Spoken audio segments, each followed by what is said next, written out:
Bem-vindos a esse Falando Nisso, nesse canal YouTube, com uma discussão que a gente vem fazendo aqui no canal e está, enfim, atravessando o Brasil. É uma questão que se tornou um grande confronto mundial entre Israel e Palestina. Vou recuperar um pouco aqui as intervenções que eu fiz nessa matéria, começando com uma coluna, né, na Wall Tilt, onde tentava introduzir a pertinência, ou como a psicanálise poderia entrar nesse debate, né? E a ideia é de que a gente deve recuar um pouco em relação aos temas macropolíticos, políticos, né, no sentido de reservar um espaço para aquilo que é a dimensão propriamente política e que ultrapassa o que a psicanálise pode alcançar e eventualmente contribuir. Bom, mas então, a partir dessa posição, eu fiz 4 ou 5 considerações, né? A primeira, de que a gente devia tomar cuidado para não projetar as nossas questões assim locais, a nossa experiência política local, as nossas divisões políticas, né, para aquele contexto específico, né? Então isso envolve olhar para esse conflito, para essa guerra, para esse genocídio, olha lá, formas diferentes de nomear o que aconteceu, o que está acontecendo, né? A partir de, por exemplo, a polarização brasileira. A partir de, por exemplo, como é que o Brasil entende o que é esquerda e direita. Por exemplo, o que o Brasil articula em termos de teoria e concepção de conflito, né? Ou seja, como é que nós lidamos com conflitos sociais, com conflitos políticos, e aí entra a psicanálise. E também com conflitos subjetivos. Como é que nós lidamos com isso? Pensar globalmente, agir localmente, né? Ou seja, em relação com esse outro conflito que tem outras historicidades e que se trança com o nosso. Ele tem uma relação, mas para a gente pensar essa relação, a gente precisa admitir primeiro essa diferença. Segunda ponderação que fazia lá atrás é de que, olha, é muito importante a gente considerar o histórico do conflito, né? De que, bom, você tem discussões que vêm desde a Declaração de Balfour, 1917, a ocupação da Palestina, a presença da Inglaterra, a anuência de Stalin com a formação e militarização primária do Estado de Israel, as guerras, as inúmeras guerras, os 6 dias, Yom Kippur, ou seja, tem uma complexidade histórica muito grande. E que, no meu entender, para ser compreendida, ela precisa pensar de alguma forma a relação disso com as religiões. Muita gente diz, não, deixa a religião de fora. Não, mas a religião ela é um vetor, né, ideológico, né, muitas vezes com aberturas críticas, mas ela é um vetor de entendimento da história, ela é um vetor político, né, para a gente, Brasil de um jeito, para o Oriente Médio de outro jeito. A terceira ponderação dizia respeito a como é que nós vamos entender, né, a violência e o estatuto da guerra. Tá?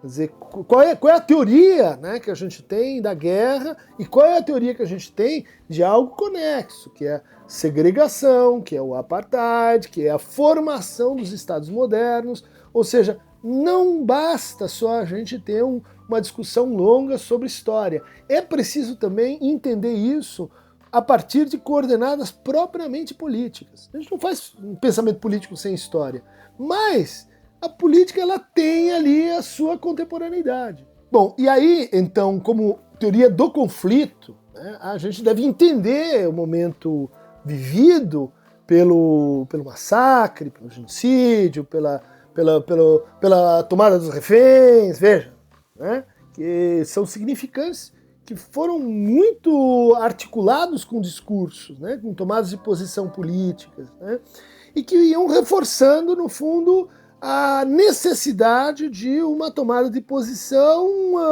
sem meio termo, né?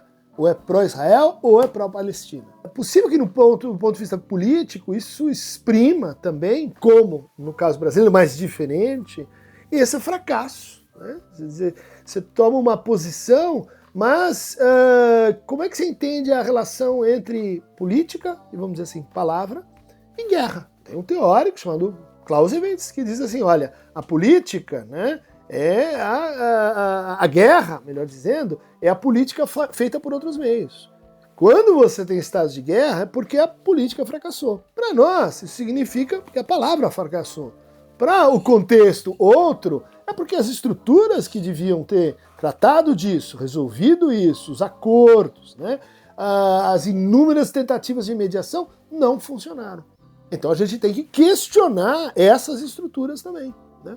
Para que, e aí com o Foucault, a gente pense o próximo capítulo, que é se a guerra é a continuidade da política por outros meios, por meios violentos, a gente pode imaginar que a política é a recomposição, é a passagem do estado de guerra para o estado, né, da negociação, da diplomacia, da palavra. O problema introduzido pelo neoliberalismo, pelo contexto de fracasso, né, da institucionalidade vigente, que a gente chama ordem mundial, é que a própria política passou a ser pensada com o vocabulário, com a dimensão, com os termos da guerra. Ou seja, a própria política se torna, isso é uma das expressões, né, para a polarização, se torna uma questão de uso de violência. De violência de linguagem, de violência de mercado, de violência de taxas, de violência de opressão, de violência de monopólio, de violência de racismo, de violência de gênero, de violência. Né? Quer dizer, a gente pensa, né, a partir de um certo fracasso, de um certo entendimento de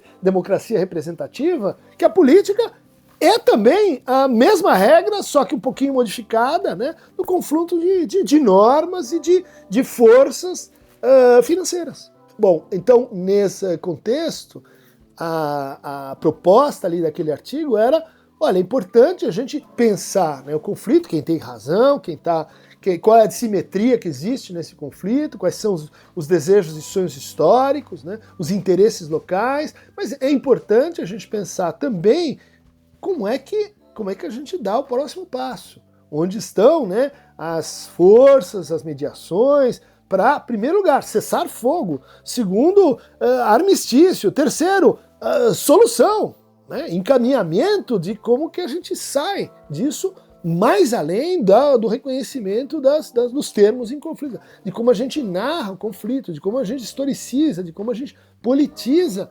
esse conflito. Vai dizer assim, olha, a própria nomeação dele como conflito e não como guerra, e não como massacre, e não como genocídio, já define quem está falando. Bom, o que isso revela, né, da continuação dessa conversa? Revela que a posição de mediação ela está sendo, vamos dizer assim, destruída e atacada.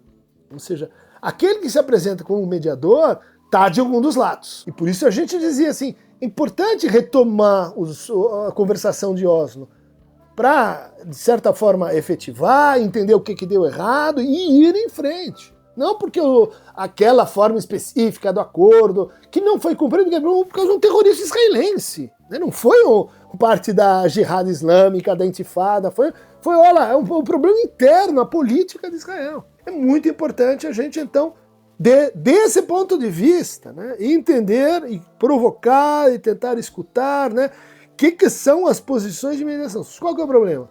Em geral, as pessoas entendem mediação, diálogo, como acordo e aliança. Acordo e aliança, quando você tem dissimetria, é desfavorável para um dos lados. Em geral, as pessoas entendem mediação como recusa do caráter antagonístico que constitui a sociedade. Em geral, as pessoas entendem mediação como o quê? Posição neutra. O mediador está se pondo numa posição neutra.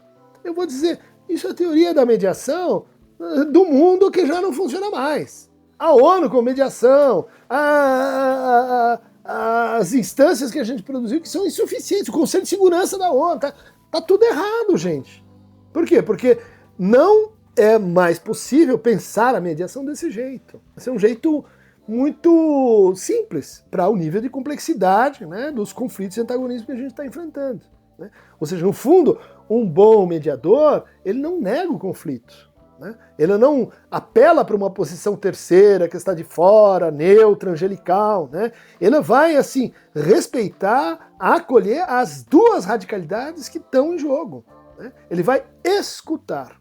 Né? Daí tem, então, veja, gente, por que a gente se interessa por isso? Né?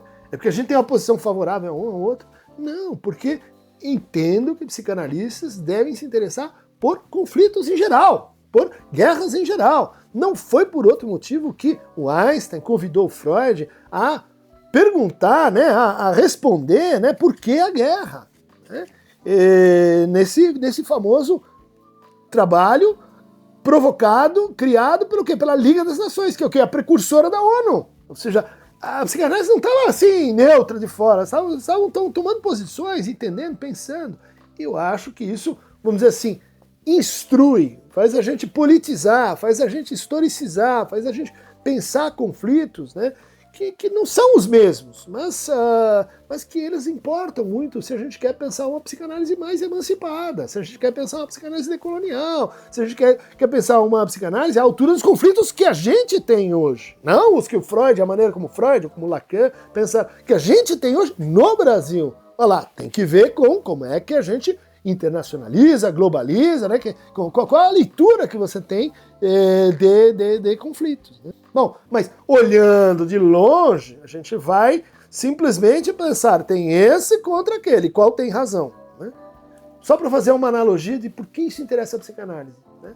Quantas vezes a gente não tem conflitos desse tipo? O pai e a mãe, quem tem razão? O marido e a mulher, quem tem razão? O chefe e o empregado, quem tem razão? Ou seja, nós estamos habituados a pensar e lidar com, não é a mesma coisa, mas é outra coisa numa outra linguagem, num outro nível. Um enunciado como Palestina livre, do rio ao mar, como é que vai ser lido pelo outro lado? Vai ser lido pelo outro lado como não tem mais lugar para nós. Né? Quer dizer, nós temos que ser assim, sair daqui. Né? Nós não temos direito à existência. Né? Nós vamos ter um único Estado palestino. Bom, então vai acontecer uma espécie de contra-êxodo, contra-segregação, contra-genocídio, independente de se você concorda ou não com essa ideia. Essa ideia ela vai ter um efeito aqui. Né? E o que a gente está dizendo? A psicanálise tem que ver com a escuta tem que ver com palavras. Palavras têm uma expressão significante. Significantes, eles são decisivos na história. Qual que é a gramática geral desse conflito? Israel não reconhece a Palestina, submete os palestinos a uma condição tripla, né, de insularização, de segregação, nos West Bank, né, na Cisjordânia, mais ainda em Gaza, entre muros, e nos diferentes acampamentos de exilados ou refugiados, né, na Síria, no Egito, na Jordânia e assim por diante. Então você tem ali uma dificuldade que é um povo, uma nação que precisa, sei lá, de um Estado, precisa de uma nação. Como é que isso vai ser feito? Preciso reconhecer, né? Preciso reconhecer o Estado palestino, ou a nação palestina, binacional. Ou seja, a nossa posição não deve ser de qual é a solução que vai ser encontrada. Não, advogo que 2 Estados é melhor que um Estado, hoje não pode ter um Estado, vamos ler o Ilan Pappe. Ótimo, são várias soluções, mas o importante é chegar a uma solução e não advogar qual é necessariamente a melhor. Inclusive porque acho que isso é uma problemática muito mais política, né? Isso diz respeito ao seu entendimento político da matéria e muito menos psicanalítica. Né? Quer dizer, quais as soluções que aquele casal ali vai encontrar? Não sei. Quais as soluções que aquela pessoa vai encontrar para sua vida? Não sei, mas eu sei como que os conflitos podem ser ressituados, subjetivados, colocados em cena. Então, se por um lado, né, Palestina do rio ao mar vai ser parte de não reconhecemos vocês, né? Você tem do lado israelense um não reconhecemos vocês palestinos. E essa duplo desconhecimento, não reconhecimento, né, ele é pleno, vamos dizer assim, de consequências terríveis, catastróficas. Porque quando você não reconhece o outro, né, quando você não reconhece os direitos do outro, quando você não reconhece que ele é um sujeito, que ele é um ser humano, o pior vai acontecer. Você pode eliminá-lo sem consequência. Você pode fazer homo sacer, você pode fazer necropolítica. Você conhece o que acontece quando você tem negação da existência particular específica do outro. E aí eu quero trazer a nossa conversa para aquela posição, na verdade, que o tempo todo foi negada. Né? foi assim, dentro da conversa, dentro da guerra de narrativas, foi excluída. Ou seja, não tem ninguém trabalhando, né, pela solução do conflito. Se você advoga a paz, você advoga a paz do ponto de vista da neutralidade, você está do lado daqueles que estão tolerando isso há quase 100 anos no Oriente Médio. Daqueles que têm interesses, né, como os norte-americanos, né, em criar ali uma cabeça de ponte. Se você advoga pela paz, você está comprando a propaganda sionista. Se você advoga pela retirada do Netanyahu, você não está entendendo que a gente precisa acabar com o Estado de Israel, porque é uma teocracia que não tem direito à existência. Ou seja, a posição de mediação tão importante, porque são vidas que estão em jogo, né, ela foi atacada. Né, ela foi atacada por razões que a gente consegue entender. Né? Por quê? Porque durante muito tempo exatamente isso foi feito.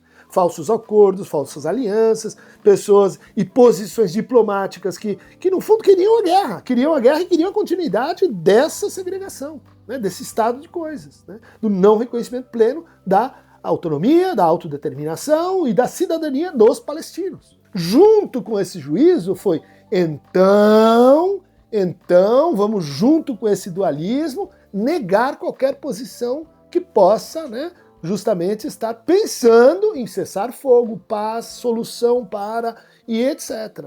Por quê? Porque está todo mundo em estado de guerra. Em estado de guerra, o adversário vira inimigo. E todo mundo que não pensa assim está do lado do inimigo.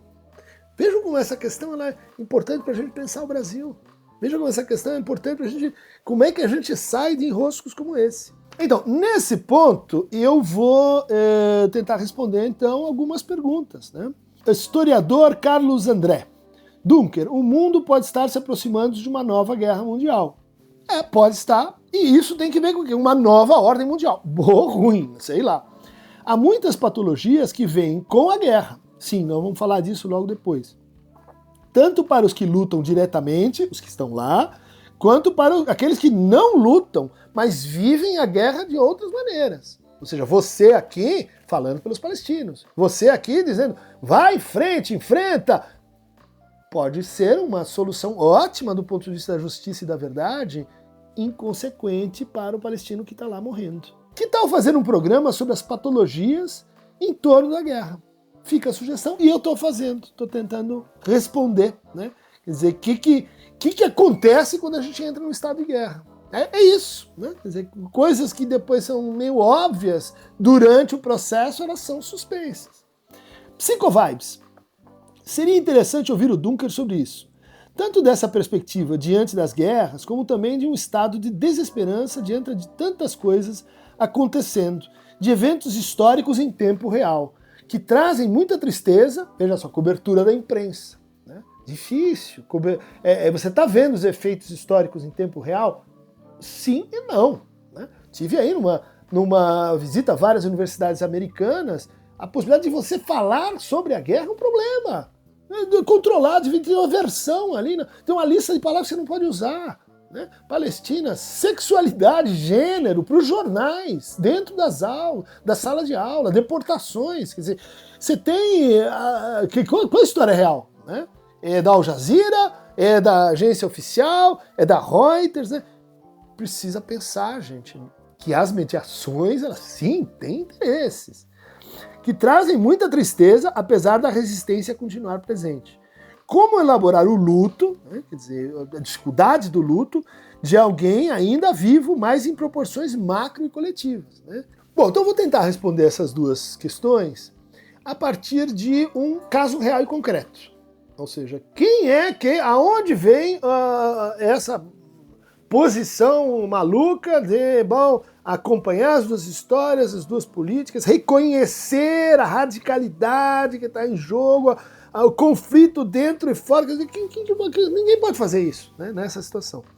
Mas eu conheci uma pessoa que você vai julgar. Tentou, trabalhou, dedicou a vida a isso. Né? Uma pessoa chamada Gershon Baskin. Né? Uma pessoa que tem uma história muito interessante. Ele nasce nos Estados Unidos, né? Começa a se interessar, né, pelas questões, né, do judaísmo, quê? Tem o sionismo que forma comunidades, né? No judaísmo diaspórico, descobre que ali você tem um conjunto de narrativas mentirosas, né? Sobre o que foi a guerra, o que são as fronteiras, o que é essa relação, né? Israel, Palestina, quem são os palestinos, começa a estudar isso, né? E vai morar, né, numa vila na Palestina. Aprende, né, entra em contato, entende, né, começa a entender melhor a política palestina e se forma como um mediador, né? E ele tem uma descoberta que ele narra, né, nesse livro, do qual eu fiz o prefácio, recomendo a vocês, né? Israel e Palestina, um ativista em busca da paz. Né? Em 2024, né, Aylon Editora. É um livro que conta a história, né, uma espécie de biografia entranhada nesse conflito. E como quando ele, então, está vivendo em Israel, e ele descobre que não existe nenhuma política de Estado, nenhum funcionário, nenhum dispositivo institucional, nada, né, no aparato, né, do ordenamento jurídico e político israelense dedicado às relações com a Palestina. Olha só, né, já que a gente não reconhece a existência, impossível que alguém esteja dedicado a que seja no nível da cultura, no nível da educação, tratar isso. E aí ele se propõe a ser, então, alguém que vai trabalhar, né, num órgão de Estado para que isso tenha espaço, né, para que isso venha a existir. O Baskin, ele trabalhou, né, dentro da primeira, vamos chamar assim, política pública, para fazer com que existisse uma conversa mínima. Olha só, nós estamos em 77, gente. Não havia nenhuma iniciativa. Isso culmina com a saída dele. Ele diz, não é possível trabalhar, né, institucionalmente. Ele funda uma instituição própria, né, a IPCRI, né, justamente para tentar, né, encontrar essa posição de, bom, não dá para trabalhar dentro do Estado israelense para tentar fazer a mediação, ainda que não tenha nenhum dispositivo. Mas ele, então, como um ativista cultural, ativista político, vai ganhando, então, respeito, né, institucional do israelense e respeito comunitário dos palestinos. Então ele se tornou muito conhecido quando do caso de um soldado israelense, né, o Gilad Shalit, em 2006 até 2011, que foi aprisionado, né, tomado como refém pelos palestinos, e envolveu uma longa negociação, que ele foi o negociador. Né? Ele foi, né, então, compondo de um lado, de outro, uma história muito intrincada, porque quantos prisioneiros palestinos vão ser libertados, quais prisioneiros, né, mulheres, crianças, ativistas, soldados, né, quer dizer, uma história bem complexa que vai voltar agora por ocasião da negociação entre os sequestrados, né, os reféns israelenses e o Hamas, onde, né, a negociação da qual o Gershon Baskin trabalhou objetiva e pessoalmente. Puxa, aconteceu um acordo de paz, né, cessar fogo. Quem fez? Como ele?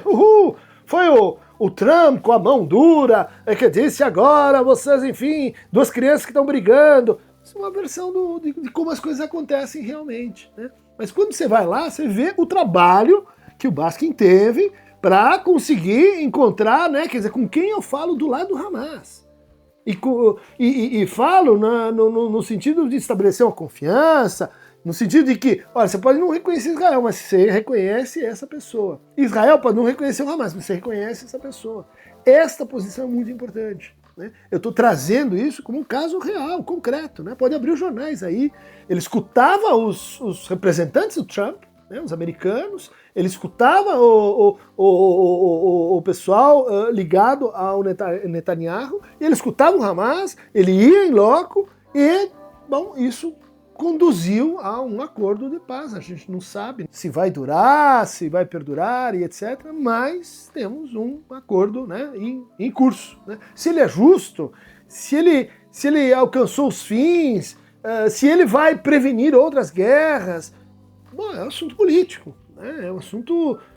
tomara que não. Né? É importante, né, que os palestinos tenham aqui um projeto de vida possível, né? De cidadania possível. Mas, veja, esse é um assunto talvez para o qual... Como é que a psicanálise vai opinar? A gente é a favor da democracia, da emancipação, da autodeterminação dos povos, mas isso é um pouco assim, a linha de base da conversa. Né? Além de fazer, né, o prefácio do livro dele, fiz uma entrevista com ele. Em 2024, né, durante os acontecimentos, eu tive numa conferência na Universidade de Haifa. Né, recentemente, a Faculdade de Filosofia cortou relações, os convênios, né, da USP com a Universidade de Haifa, no contexto, né, do bloqueio, do isolamento, né, que Israel sofre, e me parece assim, é uma estratégia razoável, né, para induzir o quê? Para induzir a paz, para induzir internacionalmente, né, a necessidade de acabar com esse conflito. Né. Mas nessa conferência em Haifa foi muito dura, né, foi uma conferência onde eu enfoquei um aspecto desse processo que tem a ver com tudo que a gente falou, né, que é a judaização, a hebraização, não sei direito como dizer, né, que as igrejas evangélicas brasileiras estão fazendo dos seus ritos, né, da sua iconografia, da sua liturgia e estabelecendo, né, igrejas, né, em Israel que estão, vamos dizer assim, associando, né, agrupando inúmeros sionistas em Israel. É um processo muito, muito curioso, que envolve uma certa narrativa, né, de que Jesus vai voltar quando a Terra Prometida voltar ao seu legítimo dono. Né? Então há esse empuxo, né, a agências de viagem, a um fluxo, né, de migratório, turístico, né, de evangélicos brasileiros para Israel. É por isso que quando a gente organizou, né, ou participou da vinda da Judith Butler ao Brasil, no Sesc Pompeia, e enfrentou ali manifestantes bolsonaristas que não queriam falar sobre gênero, né, a gente encontrou, para nossa surpresa, e bandeiras de Israel. O que Israel tem que ver com essa conversa? Judith Butler, que está falando aqui, nós estamos bem antes, né, dos acontecimentos de outubro de 2024, né? Mas isso levantou essa ideia de que, olha lá, isso é política externa, isso tem que ver com lá, mas isso tem uma inflexão local, diferente dos Estados Unidos, diferente de Inglaterra, diferente de outros lugares, que a gente precisa pensar. Como é que isso está acontecendo, né? O que isso fala dos processos de subjetivação no Brasil? Bom, quando eu disse isso, eu recebi ali, né, uma série de críticas de brasileiros, dizendo, olha, como é que você está interpretando as questões evangélicas? Sim, tem muita complexidade disso, não são todos os neopentecostais, é a terceira geração, tem os dados, não tem os dados. Isso é uma outra conversa, mas para mostrar como, né, essa ideia de que a religião não tem a ver, é um tipo Feuerbach, assim, né? Quer dizer, vamos tirar do caminho, claro, não é o fato primário, né? Os interesses são outros, o capitalismo está bem em cima, o racismo está bem à frente, mas a religiosidade, ela dá suporte. E esse é um dos pontos atacados pelo ativismo e pela associação que o Baskin criou, né? Depois, essa associação de tentar, vamos dizer assim, produzir essa posição terceira, né? E que parte da onde? Lélia Gonzalez, né? Da língua. Né? Os israelenses têm que aprender, né? O árabe, quem fala árabe precisa falar hebraico, da língua, gente. There needs to be an agreement from the very beginning of a renewed peace process with these new leaders that we are going to agree on criteria. UNESCO has criteria on evaluating educational textbooks. We will accept this criteria and each side will investigate its own curricula and come back with proposals on how we're going to change it. That change has to be made. part of the decisions, for example, a really easy one, is that in Israel and in Palestine, we have to teach our children Hebrew and Arabic from grade 1. Olha só que interessante. A língua é por onde começa a colonização, você fala a minha língua, daí a gente se entende. A língua é por onde a negociação não consegue ir à frente, porque você é não confiável, você não fala a minha língua. E a língua é o alicerce a partir do qual você tem todos os processos educativos. Então, uma tese dele é de que, bom, há uma transformação imediata, urgente, que é a escolarização. Olha o que ele está pensando. As crianças, né? Vamos pensar como as crianças e a guerra. Vamos pensar a criança e a violência. Vamos pensar que educação está acontecendo hoje lá em West Bank, Cisjordânia, Gaza. There needs to be a de-radicalization that takes place in Gaza after this war. In fact, when we have a new peace process, it is very important that we begin with the foundation of having a known endgame, the two-state solution, based on the 67 borders. And it's also essential that we begin with things like education. Education was an afterthought in the Oslo peace process. And it turns out that anywhere you go in the world, if you want to understand a society of what's important to it, look at what they teach their children. This is literally an open book on what they believe in. In Israel and in Palestine, we don't teach peace. Me parece, olha só, uma perspectiva que eu ouvi muito pouco quando se discutiu guerra, quando se discutiu conflito, quando se discutiu genocídio, né? Bom, aí a gente tem na posição do Baskin uma coisa muito interessante. Tem uma hora na entrevista, vocês vão ver que eu pergunto: escuta, Baskin, você é sionista, afinal? Ele falou: não, né? Renuncio a isso, né? Faço a crítica disso, não posso mais me chamar de sionista, né? I no longer call myself a Zionist. Not for years. Not because I don't believe that the Jewish people should not have a nation state. I do believe that. But what's done in the name of Zionism, I cannot support. So many bad things are done in the name of Zionism, like settlement in the occupied territories, like acts of revenge against Palestinians. When Palestinians kill Israelis, they sometimes say a Zionist response is to kill Palestinians. I cannot identify that, and therefore I don't use the term that I'm a Zionist. I believe that the state of Israel needs to be the nation state of the Jewish people, but also the state of all of its citizens. E aí a gente entra durante a conversa, né, em por que está assim demorando, né? Por que a gente deixou chegar tão longe, tão longe? Não foi só reação imediata, foi ocupação, destruição, bombardeio, ataque à flotilha, quer dizer, uma série de ações que você diz, depois Irã, depois Catar, o que está acontecendo ali?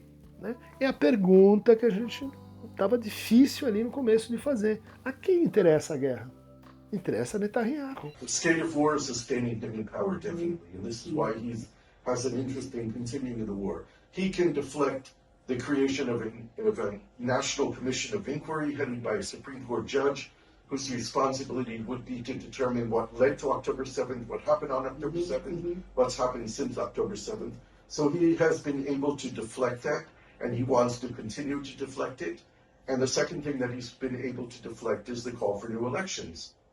Because he knows that, according to all the polls, he will not be able to form a new coalition after elections. Quando você diz, vamos destruir, vamos acabar com o Estado de Israel, porque o Estado de Israel ele nasceu torto, ele tem que acabar. Pode ser, pode ser. Mas, quando você diz isso, de novo, análise de discurso, você está só indiretamente dizendo a política desta pessoa, deste grupo, do Likud, e quase que um fato secundário. Dizer, não, né? Existe um movimento, ainda que negado, contra o crescimento do Likud, contra a tirania, vamos chamar assim, de Netanyahu. E é por onde o Baskin começa. Quer dizer, a guerra interessa ao Netanyahu. Ele estava sob pressão política. 40 semanas de manifestantes dizendo, olha, não, você está fazendo uma aliança com os ultraconservadores que não são sionistas. Olha lá, o que você entende de sionismo? Né?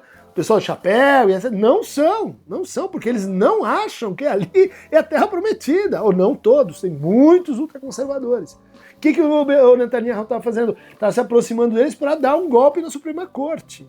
E para conseguir o quê? Mais poder. E daí ele enfrenta resistência local. Daí o que acontece? Guerra!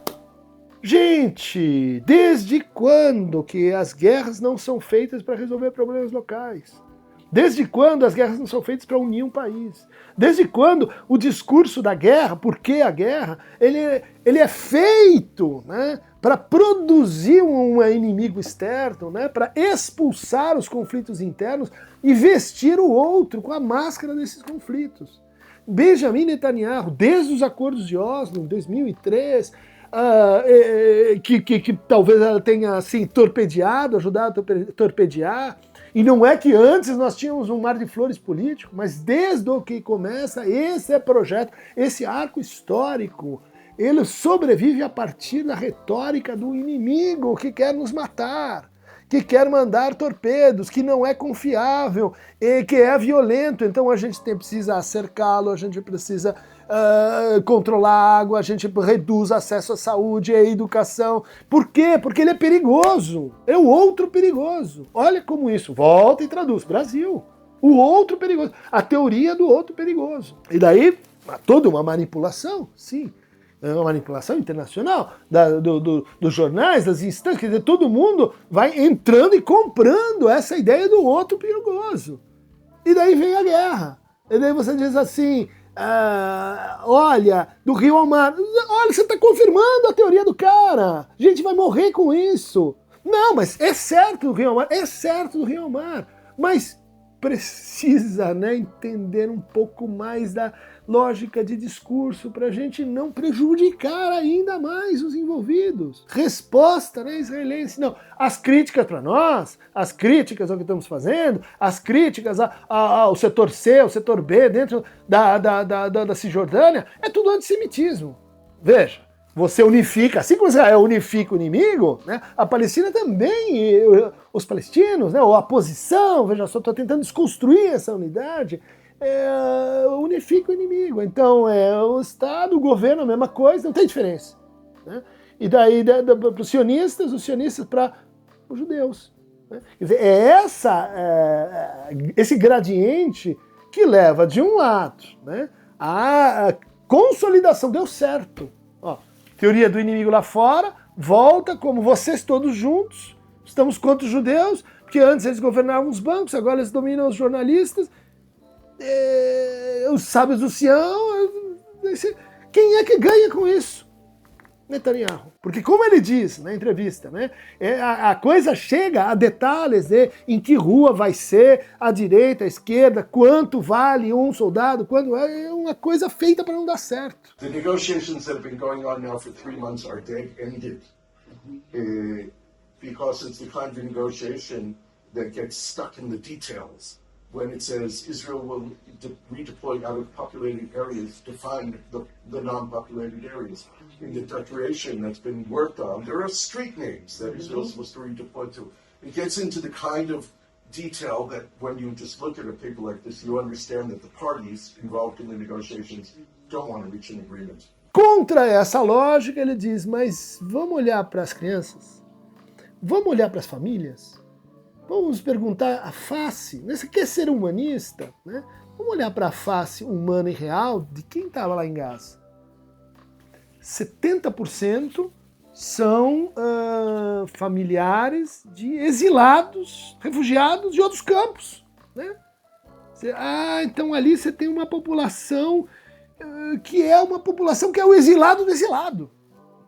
Aí eu vou concordar muito com o meu amigo Vladimir Safatli, ótimo livro, Pensar Após Gaza, né?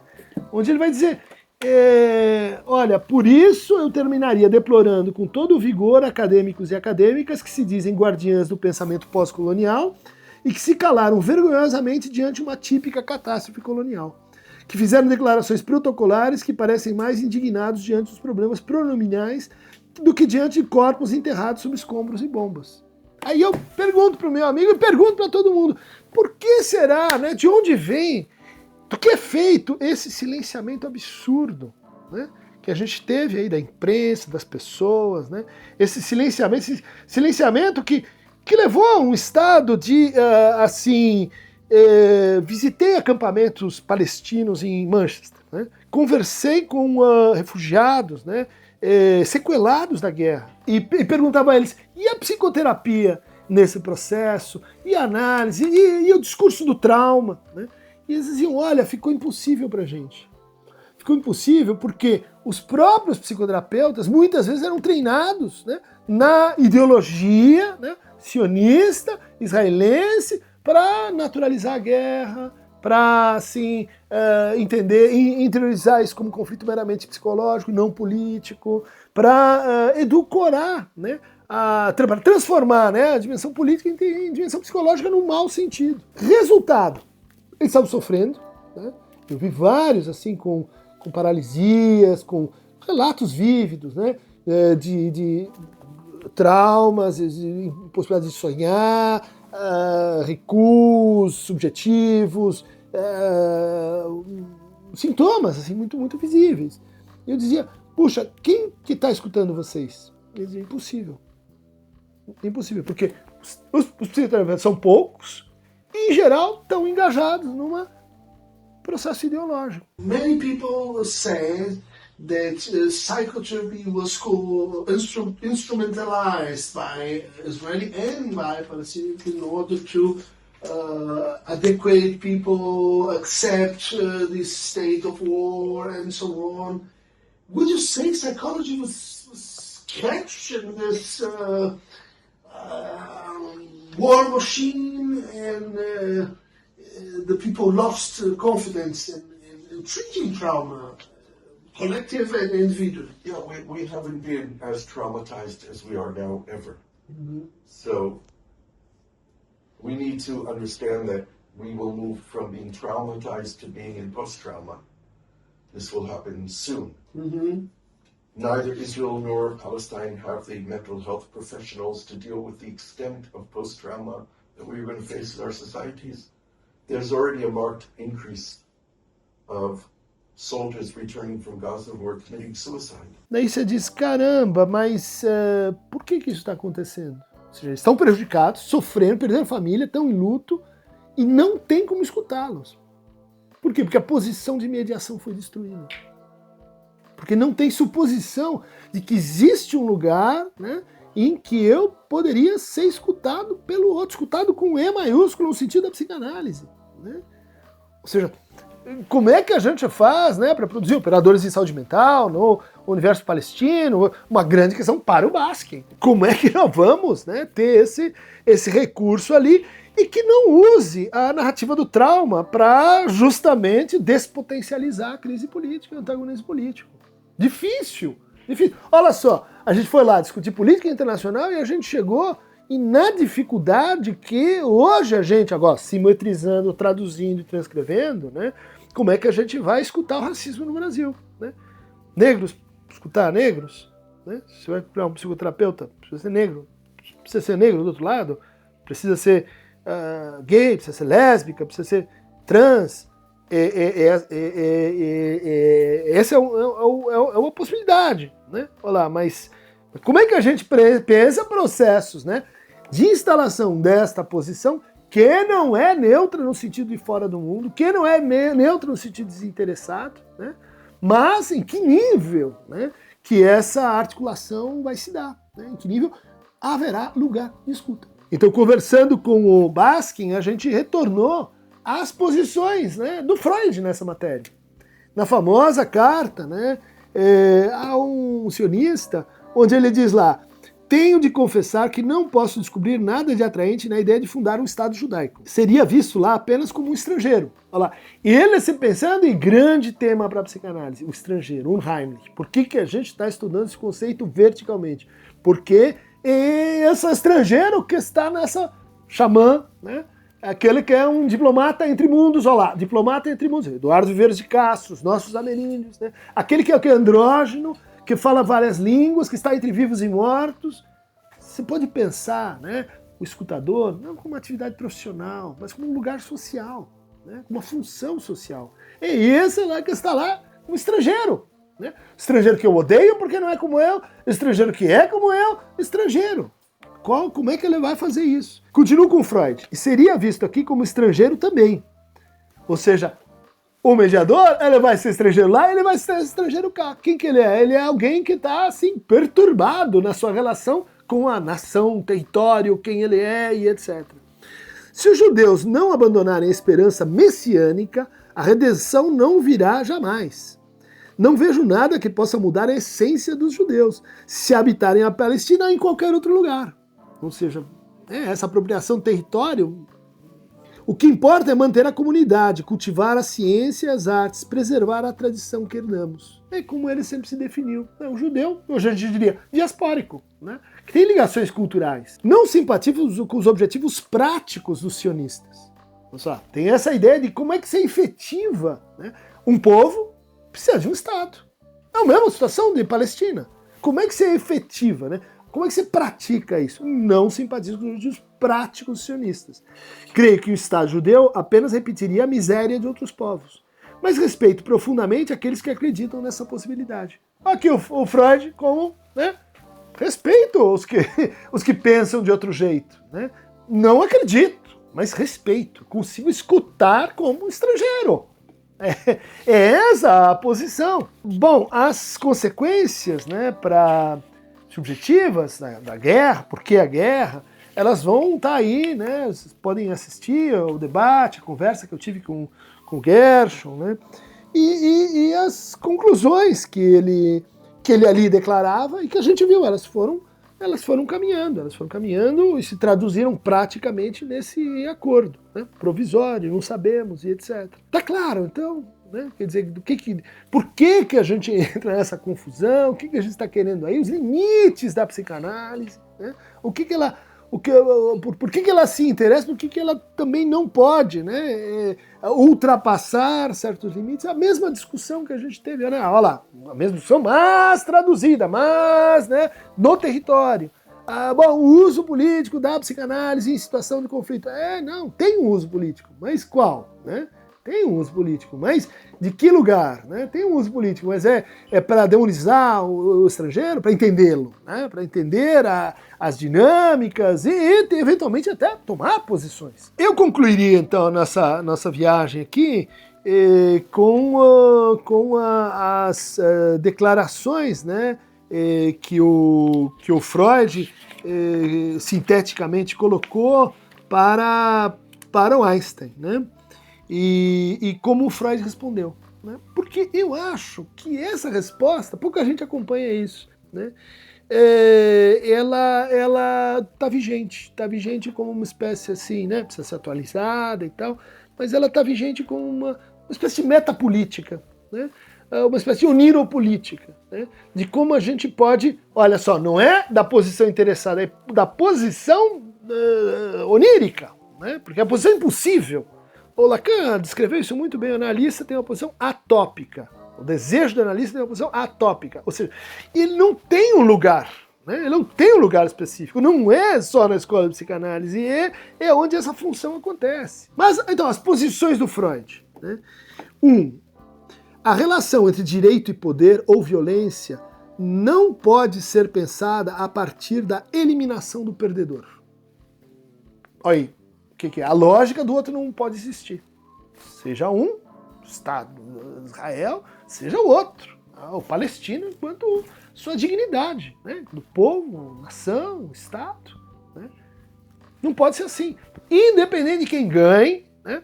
O perdedor não deve ser eliminado. Ele tem direito à existência. É isso que o Freud está colocando aqui. Segundo, o reconhecimento de que a força superior de um único indivíduo pode contrapor-se à união de diversos indivíduos fracos. Né? A violência pode ser derrotada pela união.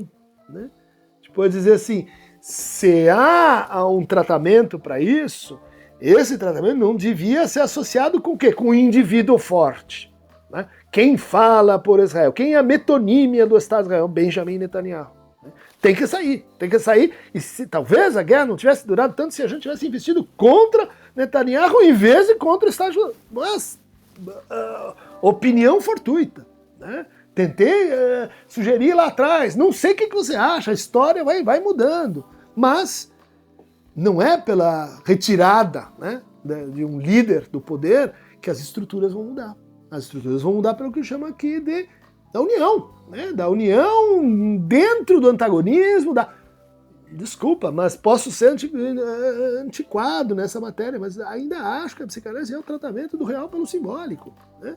É a praxis, né? A partir, né, do simbólico, né, sobre o real. Pode ser que tenha um resíduo, o real não vai ser assimilado, tem um mal-estar, tem angústia, não vamos para uma sociedade perfeita, porque isso é totalitário. Perfeito, mas ainda advogo pela palavra, né? E acho que o Freud está comigo nessa. Terceiro ponto. A fim de que a transição da violência a este novo direito ou justiça pudesse ser efetuada, contudo, uma condição psicológica deve ser preenchida.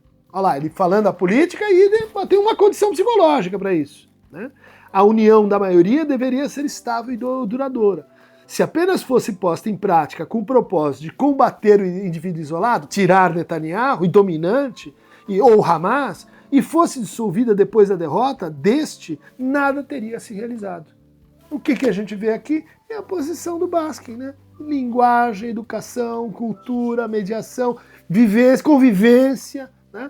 Fim da segregação, fim do apartheid. Olha lá, né? Você muda o significado, você mudou a narrativa. Último ponto. A comunidade abrange elementos de força desigual, homens e mulheres, pais e filhos. Aqui. O reconhecimento de um princípio, né, de um começo de conversa decolonial. Se a gente quiser reconhecer o conflito, reconheça que são forças desiguais. Não parta, né, da soberana posição do juiz. Né? Então, juntos, agora fight! E que estão em condições semelhantes para lutar. Não, homens e mulheres estão em condições, né, historicamente determinadas, né, socialmente determinadas, de desigualdade. Pais e filhos também. Como é que a gente vai fazer para lidar com essa desigualdade? Se a gente quer, né, o encaminhamento, né, se a gente quer a revolução que seja, né, a subversão completa do Estado-nação. Né, porque, no fundo, a gente pode dizer assim, o princípio que está em jogo ali é um princípio que vale para todos nós. Qual Estado que não foi fundado na violência e no genocídio? Brasil. Nós não. Né? Indígenas, negros, nós não, é lá que está acontecendo o genocídio. Não, aqui somos o Estado fundado sobre o genocídio. Solução, desfazer o Estado?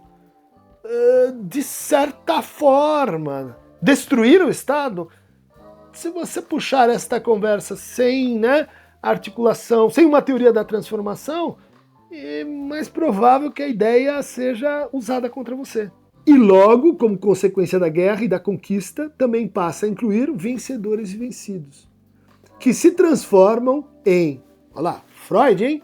Senhores e escravos. É o que a gente está tendo, ó o Freud decolonial aí, né? É o que a gente está tendo quando a gente reatualiza uma relação, né, que é simétrica com relação de escravização, de colonização, né?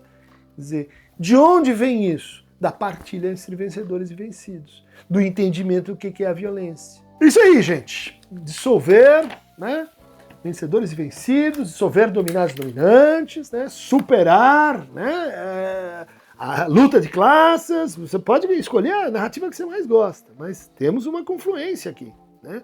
Temos uma confluência, e me parece, né, e reafirmo que um lugar terceiro, né, seja ele qual for, ainda que seja um lugar do impossível, em contextos de polarização óbvia, né, em contextos em que você é forçado a... Qual das duas? Pela azul ou vermelha? Qual das duas você escolhe? Você é forçado a um decisionismo, que é parte da ideologia contemporânea, em vez de desmontar, né? Todo analista de discurso sabe isso. Quando você tem uma polarização, você precisa o quê? Desmontar a estrutura do problema, recolocar o problema em outra chave. Senão vai vencer o mais forte, o mais violento, o mais segregativo. Vamos refletir, mais humildade na conversa, mais assim, reparação na conversa, né? Quer dizer, o que vai ser a reconstrução, né? Vai ser um parque de diversões, né? Isso, né? Vamos ter que discutir.